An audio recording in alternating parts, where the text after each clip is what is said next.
the all-new Vitara Brezza. Uttar Pradesh के नगर विकास एवं ऊर्जा मंत्री अरविंद कुमार शर्मा से G20 सम्मेलन और विभाग की उपलब्धियों को लेकर सोशल इंडिया के विशेष संवाददाता मोहम्मद नसीर ने की खास बातचीत और किए कुछ सवाल।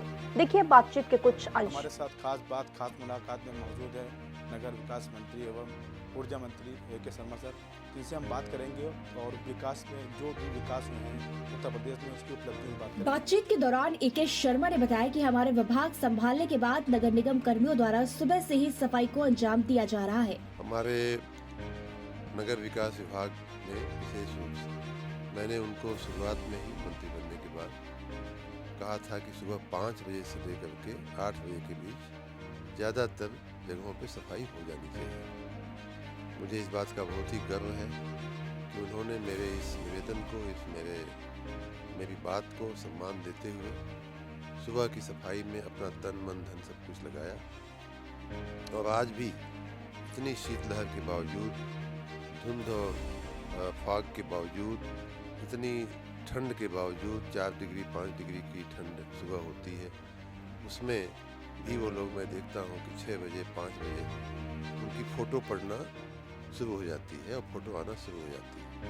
उसमें पुरुष सफाई मित्र भी हैं, महिला सफाई मित्र भी हैं। सभी लोग बड़े तन्मयता से, बड़ी मेहनत से, बड़ी शिद्दत से नगरों महानगरों में सफाई का कार्य गलियों कूचों में सड़कों पे करते हुए दिखते हैं। मैं उन सबको बार बार धन्यवाद करता हूँ, बार बार नमन करता हूँ। उनके प्रयासों को देखते हुए हमारा और भी मन और हौसला बढ़ा कि हम और भी बड़े काम कुछ करें। तो दैनिक सफाई से आगे बढ़ते हुए हमने जो परंपरागत कूड़े कचरे के ढेर थे नगरों में और गलियों में, उनको भी साफ करने का हमने एक अभियान चलाया और उसमें भी लगभग 4000 ऐसे वल्नरेबल गार्बेज पॉइंट जिनको कहते हैं वो हमने साफ किए। उपलब्धियों के दौरान पूछे जाने पर मंत्री A.K. शर्मा ने बताया कि प्रदेश के सभी नगरों में सुबह 5 से 8 बजे तक सफाई करने के निर्देश दिए गए हैं। प्रयासों को 100 दिन में हम लोग करें और भी गहराई से करेंगे। विशेष रूप से आने वाले दिनों में जो हमारे राज्य में माननीय मुख्यमंत्री जी के और माननीय प्रधानमंत्री जी के नेतृत्व पर में जो ग्लोबल इन्वेस्टर समिट होने वाली है, माननीय प्रधानमंत्री जी के वैश्विक जो विराट उनका जो स्वरूप है, उसके चलते जो हमें G20 की मीटिंग आयोजित करने का जो अवसर मिला है देश को, और प्रदेश में भी कुछ मीटिंगें होने वाली हैं, उनके दृष्टिगत हम चाहते हैं कि हमारे नगरों की एक वैश्विक पहचान बने। जैसा कि आपने कहा कि साफ सफाई को लेकर के बात किया, कहीं ना कहीं वो दिख रहा है, जनता को दिख रहा है और लोगों को दिख रहा है, चल रहा है। लेकिन अगर बात करते हैं स्मार्ट सिटी की, तो शहर के राजधानी के कुछ इलाके ऐसे हैं जो तालाब में तब्दील हो गए। सर, उसके भी कुछ काम पुरानी बातों को जहाँ ऐसी बातें हुई हैं। इन तस्वीरों में आप साफ देख सकते हैं कि सरोजनी नगर के पंडित खेड़ा, जो विधानसभा से मात्र 9 किलोमीटर पर बसा आर्यपुरम कॉलोनी है, साफ सफाई की कोई व्यवस्था नहीं है, जिसके बारे में सवाल पूछे जाने पर मंत्री ने साफ तौर पर बोला कि ये पुरानी बात है और संबंधित व्यवस्था पर मंत्री जी बसते नजर आए। क्या ये है कि देखिए गंगा जी भरी हुई है। हाँ, ये पूरा भरा हुआ है यहाँ से यहाँ और ये लोग आते हैं यहाँ, बस सुबह दिलासा दे जाते हैं, बाकी काम धाम से करते हैं।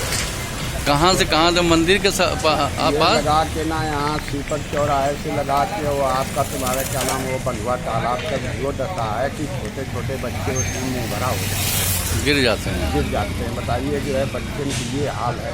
और यहाँ लोग आते हैं तो बस केवल जो है मतलब दिलासा दे देते हैं, नजर नहीं आता। या सड़कों की समस्या है या तालाब में या पानी भरने की समस्या है, इन सारी बातों पे हमारा ध्यान है। काफ़ी कुछ उसमें सुधार हुआ भी है और आने वाले दिनों में उसमें और सर, ऊर्जा की अगर बात करें तो उसमें कितनी उपलब्धियां अब तक हो चुकी हैं और आगे क्या करने की? इस दिशा में भी बहुत तेज़ी से कार्य हो रहा है और काफ़ी काम हुआ है।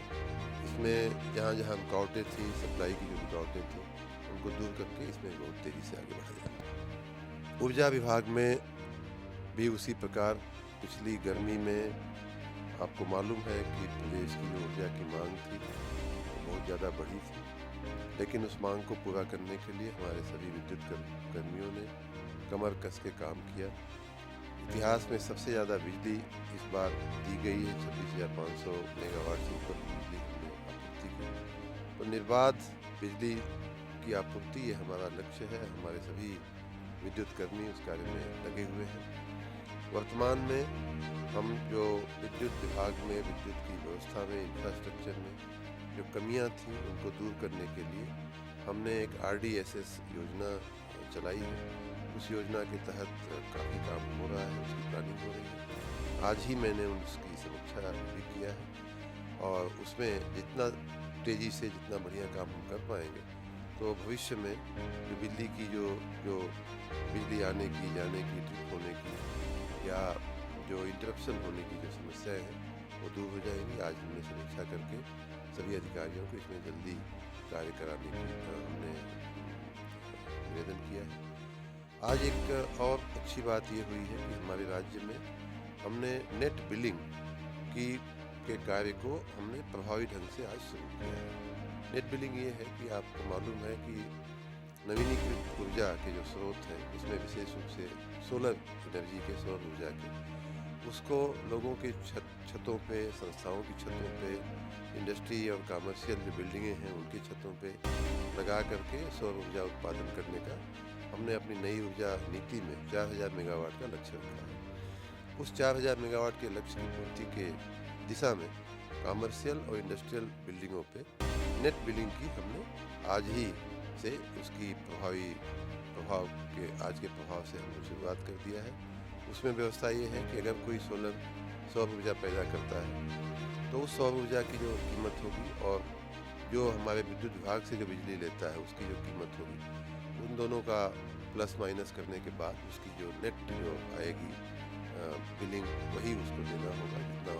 जितने की सोलर ऊर्जा वो पैदा किया होगा उतना उसमें से माइनस हो जाएगा। एक तरफ लखनऊ को स्मार्ट सिटी बनाने के लिए विभाग द्वारा निरंतर दावे किए जा रहे हैं, वहीं दावों की पोल खोलती कुछ तस्वीरें जो आपकी टीवी स्क्रीन पर है।